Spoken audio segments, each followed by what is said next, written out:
Imagínense un vínculo. Visualicen en su palabra, en su mente, lo que la palabra les trae. Yo les voy a ir pidiendo que interactúen conmigo y levanten la mano. ¿Tienen en la cabeza un vínculo? Bueno. Anótenlo. ¿Quiénes se imaginaron un otro cuando yo les hablé de un vínculo? En silencio, pueden levantarlo. Levanten la mano, todos. ¿Todos? ¿Todos se imaginaron un vínculo? Bueno. Ese es el primer punto sobre el que vamos a trabajar. Cuando hablamos de vínculos no hablamos de un otro. Hablamos del entretejido que se da entre dos partes. El vínculo es el entretejido entre dos partes, no es un otro. Este punto les va a traer mucha claridad. Los vínculos no es el otro, sino el entretejido que se forma entre un otro. ¿Y a qué me refiero con esto? Si yo mezclo harina y huevo, ¿no? Y lo mezclo, ¿puedo separarlo?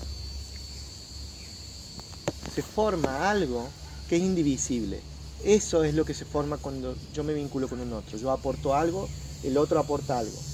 Eso no quita que no exista una vinculación con uno mismo. Cuando hablamos de la vinculación con uno mismo, desde esta perspectiva de la cual yo les voy a compartir todo este seminario, que yo llamo la perspectiva de la conciencia o la observación sin análisis, es aquel que puede dar cuenta de su propia mente, pero que no es su mente. Esa vendría a ser la vinculación con uno mismo. ¿Y a qué me refiero con esto? Para poner un ejemplo sencillo. Todos habrán creído en su momento en Papá Noel. Y en un momento llegó algo que me supo más a verdad, y en un instante revisé esa creencia y la cambié por otra. Yo sé que no soy este objeto porque puedo verlo. Yo sé que no soy él porque puedo verlo. Yo no sé que soy la mesa porque puedo verlo. Lo único que no puedo ver es a mí mismo. ¿Me siguen con esta idea? Por lo tanto, todo aquello que yo pueda dar cuenta y pueda ver, no soy yo. Yo no soy mis creencias, porque yo mis creencias las puedo cambiar en un instante. Yo no puedo ser algo que es tan efímero como una creencia. Desde esta perspectiva yo les voy a hablar. Es este observador que puede dar cuenta, que puede registrar, pero que no es aquello que registra. Este observador que no es aquello que observa, este pensador que no es aquello que piensa, este soñador que no es aquello que sueña, sino quien tiene la capacidad de, cuando me relaciono conmigo mismo, de lo que le vamos a proponer en esta experiencia, es aprender a conocerme, a registrar. No somos nuestra mente. Nuestra mente es la consecuencia de unas meras circunstancias. Donde nací, con quien me crié, pero yo no puedo ser algo que es circunstancial. Si yo hubiese nacido 5 siglos atrás, mi lógica personal sería otra. Si yo hubiese nacido del sexo opuesto, mi lógica sería otra. Si yo hubiese nacido del otro lado del charco, si yo hubiese nacido en Medio Oriente, mi lógica personal sería otra. Pero mi esencia sería la misma. Desde acá nos vamos a parar. Y cuando hablamos de esencia, ¿a qué nos referimos? Quienes tengan creencias acerca de vidas pasadas podrán dar cuenta de que hay algo constante que trasciende las meras circunstancias de esta vida en particular que le toca vivir. ¿Hay alguien que le hace ruido la idea de vidas pasadas? Levante la mano. Bueno. Si desde mi sistema de creencias solamente creo que es esta vida es la única que tengo, digamos, igualmente puedo dar cuenta de que no puedo dejar que mis circunstancias me definan. ¿Y a qué me refiero con esto? Que porque yo haya nacido en un hogar que son hinchas de tal equipo o que simpatizan con tal ideología política, o que no significa que yo tenga que adherirme a eso. Si ustedes revisan en su pasado, en algún momento hay algo con lo cual no se han identificado con su historia personal o con su familia de origen, y han dicho no, todo bien, pero vamos a suponer un ejemplo muy burdo. En mi familia las mujeres lavaban los platos y los hombres se sentaban a hacer sobremesa. Yo no estoy de acuerdo con eso, por ejemplo. No me parece ni justo ni coherente. O en mi familia soy lo que tengo, porque me enseñaron que para ser había que tener. Y yo me di cuenta que hoy que soy mucho más que lo que tengo. Que puedo tener mucho y sentirme completamente vacío. Siempre hay cuestiones con las cuales no nos identificamos con nuestra familia de origen. ¿Qué significa? Que hay algo que empieza a pensar por sí mismo y que está por fuera de las circunstancias. Y que esas circunstancias solamente toma aquellas que le sirven o con las cuales le hace sentido. ¿Hacia dónde voy con esto? En toda vinculación hay dos partes. No puede haber una vinculación de una sola parte, ya sea para con nosotros mismos o para con el otro. Pero el vínculo es lo que se entreteje entre esas dos partes. No es ninguna de las dos. Por eso lo primero que los invito a revisar es que cuando yo les hable de vínculo, automáticamente ustedes visualizaron a un otro. Y eso no es un vínculo. El vínculo, ese otro es un otro. Y ese otro se vincula con otros. Es como una red, ¿no? Lo que se da entre yo y él es único. Pero lo que se da entre yo y él es el 100% de mi 50% es mi responsabilidad. Él es responsable del 100% de su 50%. Él es la harina, yo soy el huevo, y lo que se forma es algo que no se puede separar. Y los dos tenemos responsabilidad, injerencia en eso. Esto me parecía muy importante dejarlo en claro, porque me parece que ahí es cuando nace la confusión, de creer que los vínculos son un otro. Porque me exime de mi responsabilidad en eso y no me permite ver que yo soy independientemente de mis vínculos. Yo soy un ser independientemente de mis vínculos. Este ser que en este mundo interior decide y determina cosas para su vida, sale a compartir con ese otro y a hacer estos entretejidos con papá, con mamá, con hermano, con pareja, con hijos, con vecinos, con compañeros de trabajo. Y cada uno en esos vínculos pone en juego distintas cuestiones. Somos seres plurisentipensantes. ¿Qué significa esto? Tenemos alrededor de entre 60.000 y 80.000 pensamientos por día. La mayoría de esos pensamientos son los mismos que pensamos el día anterior y la mayoría de esos pensamientos son automáticos. No los decidimos. De acuerdo a cómo yo interprete, desde el pensamiento yo puedo elegir qué sentir. ¿Qué significa esto? La misma situación puede ser interpretada por dos personas completamente de maneras distintas. Y a uno le puede producir tristeza y al otro le puede producir felicidad, al otro le puede producir angustia. De acuerdo a cómo yo decida pensar lo que está sucediendo, es como me voy a sentir. Excepto excepciones, que no les voy a nombrar, no existe posibilidad de sentir si antes no hubo un pensamiento que le dio sentido a eso. Por eso se llama sentido. ¿Qué significa esto? Vamos a hacer un ejercicio.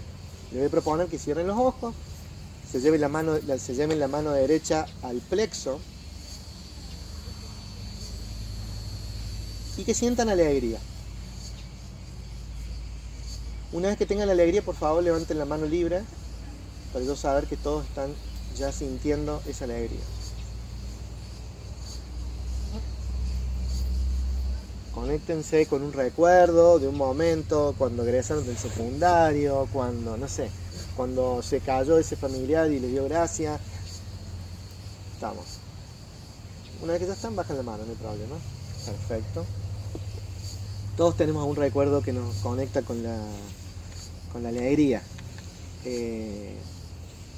A mí me conecta con la alegría, por ejemplo, recuerdo cuando conocí a mi primer sobrino, que lo vi en la cunita.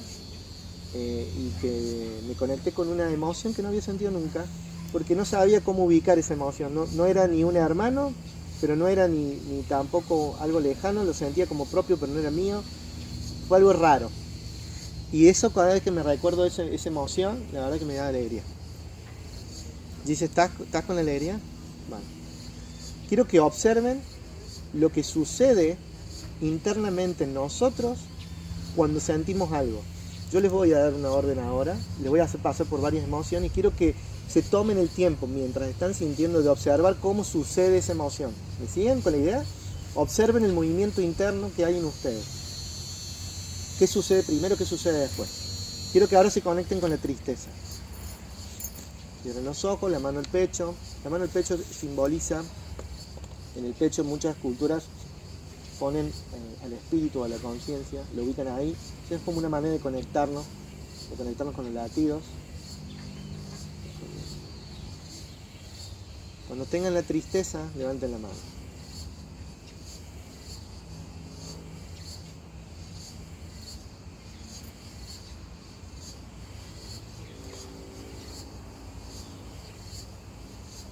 ¿Inés, estamos con la tristeza? Perfecto. Ahora quiero que se conecten con el enojo.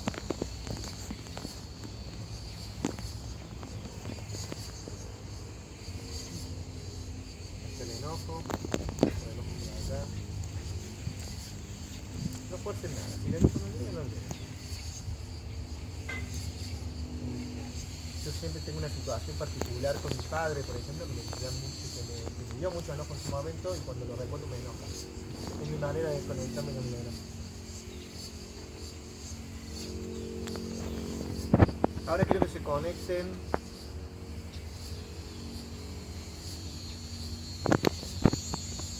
con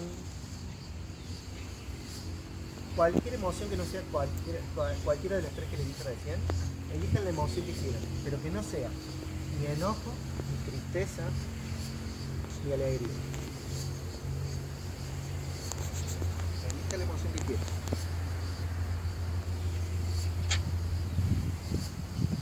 Cuando detengan, levanten la mano.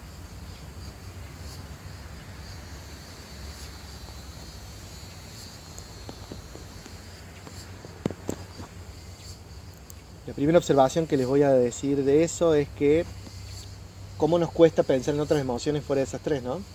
Tenemos un lenguaje muy acotado de emociones. Lo que observaron en ese movimiento interno que hicieron para poder sentir, fíjense que ustedes recordaron algo, trajeron un pensamiento y ese pensamiento les generó la emoción. Pensamiento precede emoción. ¿Qué significa esto?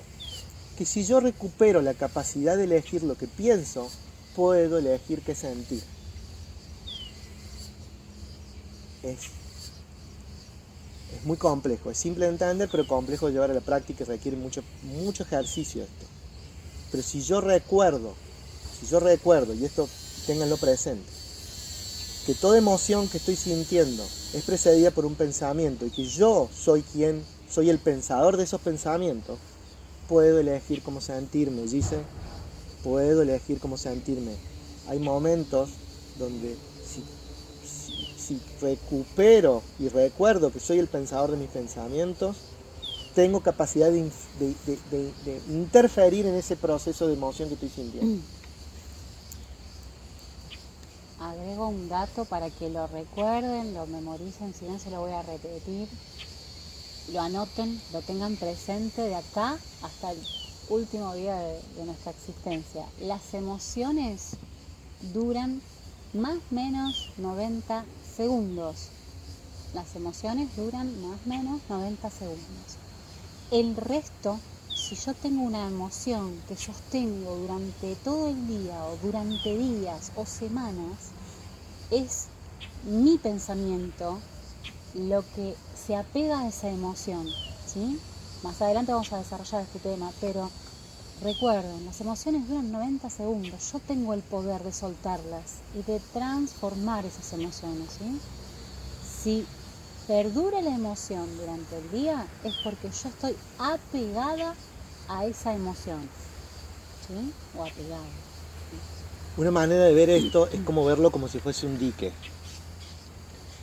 Emoción que yo me resista a sentir es una emoción que viene a trabar la anterior.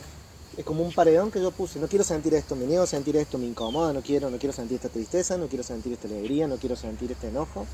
Entonces lo bloqueo. ¿Y qué hace? el agua sube, necesito poner un bloqueo más alto, sube. Y llega un momento que esa agua desborda, siempre va a desbordar. La manera más sencilla de gestionar las emociones es dejarlas. Siento tristeza, lloro y la suelto. No la corto la emoción. Si siento que no es el lugar adecuado para llorar, no importa, me voy al baño y lloro. No voy en contra de algo tan básico y simple que es sentir, digamos. Somos seres plurisentipensantes, digamos. ¿Y qué significa esto de ser seres plurisentipensantes? Que los vínculos son ecosistemas independientes. Yo puedo estar duelando el vínculo con él, mientras puedo estar en júbilo porque acabo de conocer a alguien que me voló la cabeza, mientras estoy transitando distancia porque estoy enojado con alguien, mientras estoy alegre porque tengo con quien compartir cuando quiero compartir tal cosa.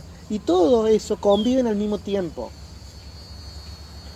Cuando a veces decidimos, y cuando digo decidimos es porque nos tomamos la decisión de decir, por ejemplo, suele pasar con algunas personas que duelen y dicen, no, se acaba de morir tal persona que para mí es muy importante, no puedo ir a una fiesta y divertirme. Porque eso es una imposición, digamos. Porque eso no, así no funcionamos, digamos. Es más, si ustedes se fijan en los velorios, muchas personas están haciendo chistes, digamos, y se están riendo. Y eso no es porque no respeten ni el muerto, o porque no lo conmemoren, sino porque somos seres pluripensantes y tenemos ecosistemas que son independientes, digamos. Por eso, por más que nosotros decidamos vincularnos, por ejemplo, en el ámbito romántico de a una sola persona a la vez, no significa que no podamos hacerlo en simultáneo, que no significa que no pase, que de golpe nos sintamos atraídos por una persona, por más que tengamos un vínculo estable y saludable y sano con otra persona. Tenemos la capacidad de sentir. Decidimos, porque acordamos con un otro, porque creemos que es la mejor manera de traernos orden a nuestra vida, ir de a un vínculo a la vez. Pero son siempre decisiones humanas, digamos. No quita que no podamos sentir muchas cosas al mismo tiempo.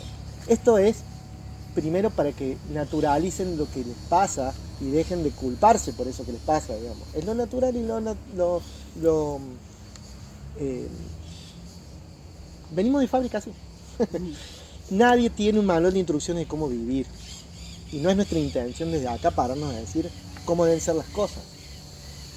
Pero sí recordarles algo que es común a todos. Cuando hablamos de vínculos, entonces hablamos de ese entretejido que se da entre dos partes. Estas partes que ponen en juego toda esa historia personal que traen son estos seres plurisentipensantes que tienen ecosistemas vinculares que son independientes. Esos ecosistemas, ¿por qué les llamo ecosistemas? Porque a veces esos vínculos también se dan como en grupos, digamos. Nosotros acá estamos formando un ecosistema vincular. Nos reúne un propósito, una idea y un tiempo determinado.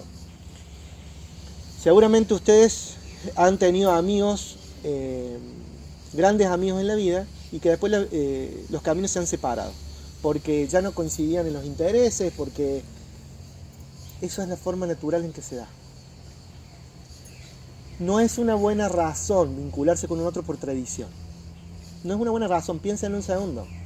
No, yo me vinculo con ella porque la conozco desde el jardín, pero resulta que con aquella persona que me vinculo desde el jardín, cada vez que me junto, me baja la energía, me siento ofuscado, siempre es lo mismo, ya siento que ese vínculo no me nutre, no me aporta nada, pero sigo vinculándome porque lo conozco desde el jardín.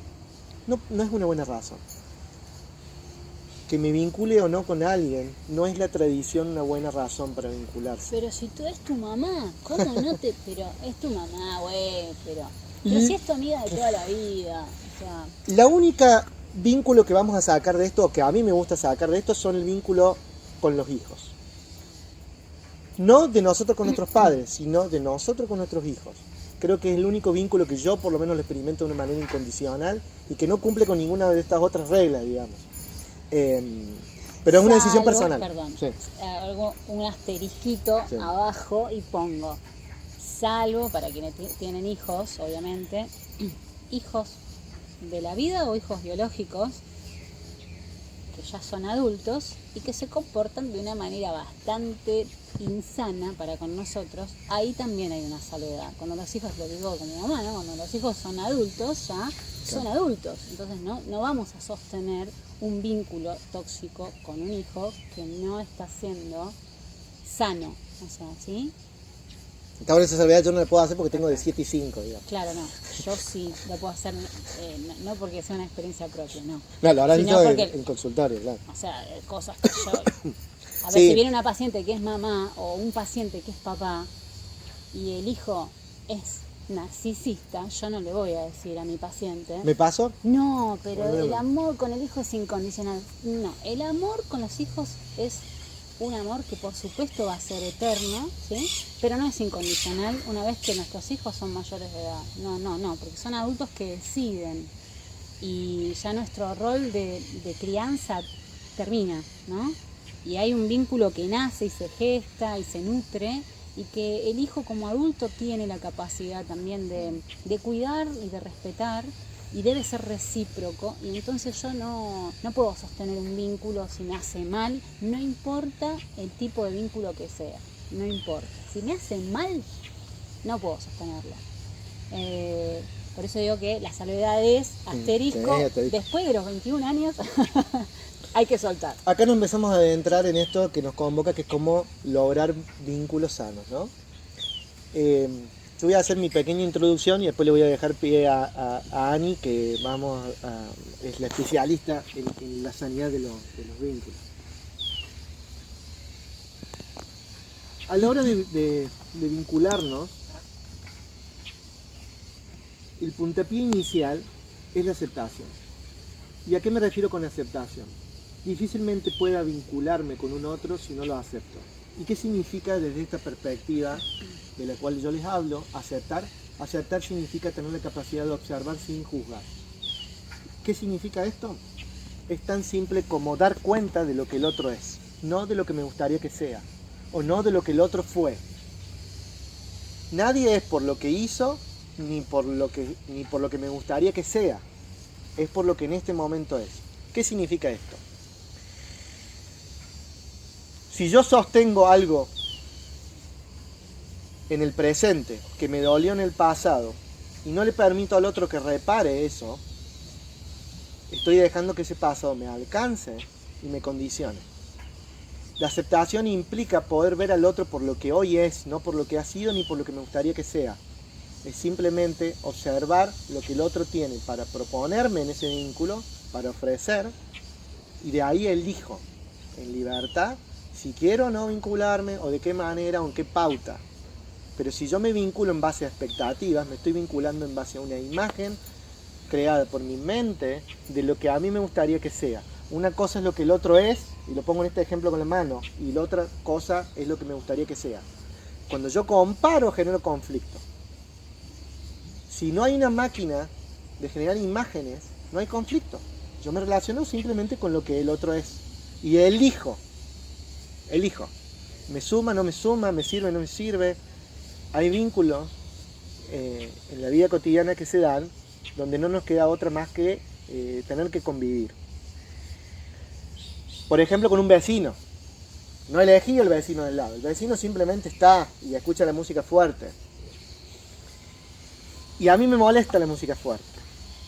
Yo puedo proponerle al otro y explicarle cómo me siento y qué necesito, mis horarios de descanso, pero queda en el otro si lo va o no, si va a poder acceder a eso, porque quizá también el otro tenga sus propias necesidades de escuchar la música y esparcirse, y para él la música es un momento de relajación y es muy importante escucharla fuerte porque le permite, no sé, lograr esto, un aspecto meditativo porque aplana otros sonidos, es un otro, que tiene otra lógica.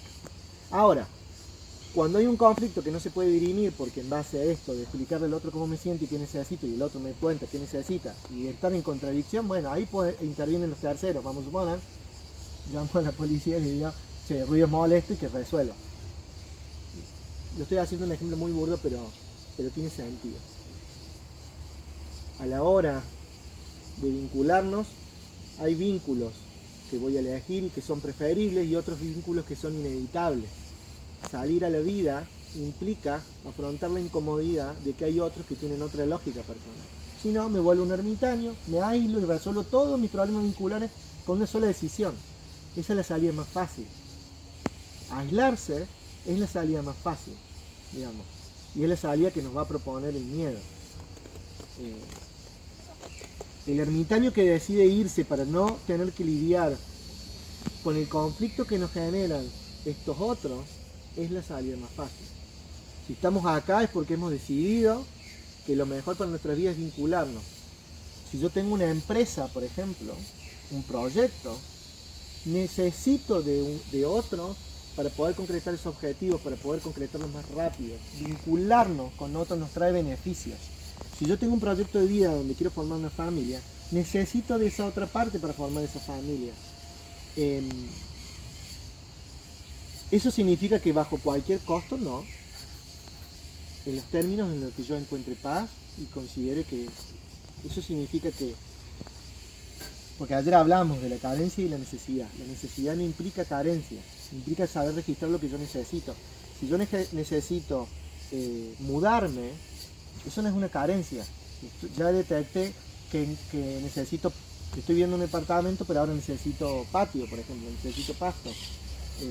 ¿Eso significa que tenga que suceder? Ya no. Porque desde acá una de las cosas que vamos a proponer es terminar con esta idea del pensamiento mágico. Y lo que le vamos a proponer durante este sendero, durante este seminario, es poner los pies sobre la tierra, y poner pies sobre la tierra implica ser realista. Todo aquello que yo me proponga no va a suceder de un día para otro, simplemente porque lo deseo, lo intenciono o le pido al universo que suceda. Ayer decíamos una frase que a mí me gusta mucho, que dice siempre mi abuela, que tiene 98 años y todavía está muy lúcida, que dice: a Dios rogando pero con el mazo dando. En estos de los vínculos, lo que vamos a pretender en este espacio es recuperar y empoderarnos en ese 100% de mi 50%. Y ahí vas a tener que ver el autocuidado y el autoamor y de lo que hablábamos Ani en el comienzo de la charla. El otro punto que me gustaría hablar, aclarado el tema de la aceptación, es la confianza. Para que dos partes puedan vincularse, es muy necesario que la depositante y la depositaria establezcan este acuerdo y este código. Esta confianza se puede terminar en un instante. Solo hace falta un hecho o algo que yo interprete como inconsistente para que esa confianza sea efímera. La palabra confianza tiene que ver con consistencia, digamos. Yo confío en aquello que se muestra de una manera y es coherente con eso que dice que hace. ¿Se entiende?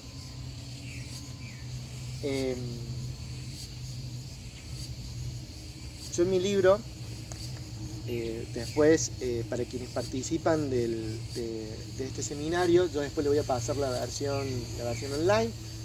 Hay acá algunos que ya tienen la versión impresa, pero quienes después quieran la versión papel me lo piden, pero hay una parte que es, ayer hablábamos del tema de la culpa, es cómo cambiar la interfaz de la culpa a la empatía, que es algo que después vamos a profundizar en una parte de este sendero. Y cuando hablo acerca de los vínculos profundos o los vínculos sanos, quería leer un pequeño fragmento acerca de la confianza.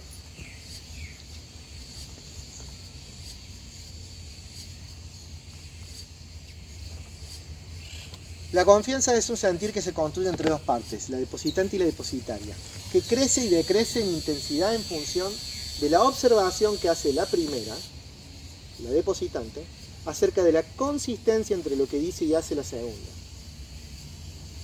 Nace de adentro hacia afuera. Puede suceder instantáneamente si conectamos con nuestra intuición. A uno de ustedes les debe haber pasado que por ahí se encuentran en la parada de colectivo o en la cola del supermercado y de golpe empiezan a hablar con alguien y empiezan a contarle cosas que no le han dicho ni siquiera a un familiar o a un amigo. O sucede a veces en una reunión, puede ser laboral, que de golpe hay alguien al cual no siente ningún prurito en abrirse, digamos. No necesariamente puede ser con un otro, porque también puede ser para con nosotros mismos, que eso es algo también que vamos a trabajar. A mí me gusta ponerlo en estos términos. Difícilmente yo pueda dar algo que no tengo. Para mí es muy importante construir la confianza en uno mismo. Si yo no tengo confianza en mí mismo, difícilmente pueda ponerla en juego con un otro. Construir confianza en mí significa que entre lo que yo pienso y hago hay coherencia. Eso sostenido en el tiempo es igual que el hábito de comer saludable. Da resultados en el tiempo. Cada vez que yo no he sentido confianza en mí es porque entre lo que estoy pensando y lo que hago no hay coherencia. Tan simple como eso. Cuando yo no entro en coherencia, no estoy construyendo confianza. Mi confianza, que es la que voy a poner en juego cuando me vincule con ese otro. Quien está sólido en esa confianza no va a caer preso en un juego no sano con un otro. En esto del autoamor, la confianza es clave. Si me he visto en el pasado en vínculos, en estos que llamamos vínculos tóxicos, en estos vínculos que son cíclicos y que entran como en ciclos y parece ser que estoy metido en una rueda que no termina, el punto de inicio de ese movimiento yo lo voy a buscar adentro, no lo voy a poner afuera. Voy a buscar en ese 100% de mi 50%. Y yo siempre lo que invito a que observen es en mi confianza. Si yo confío en mí para protegerme, cuando voy a ponerme en juego en un vínculo, llego, como quien dice, armado desde otro lugar. Ahora le voy a pedir a Ani para que profundice este tema de los vínculos sanos, pero sí quería antes dejar en claro esto, desde dónde nos paramos para referirnos a qué es un vínculo, y desde esta mirada que yo les propongo, que es la perspectiva de la conciencia, cómo observamos los vínculos.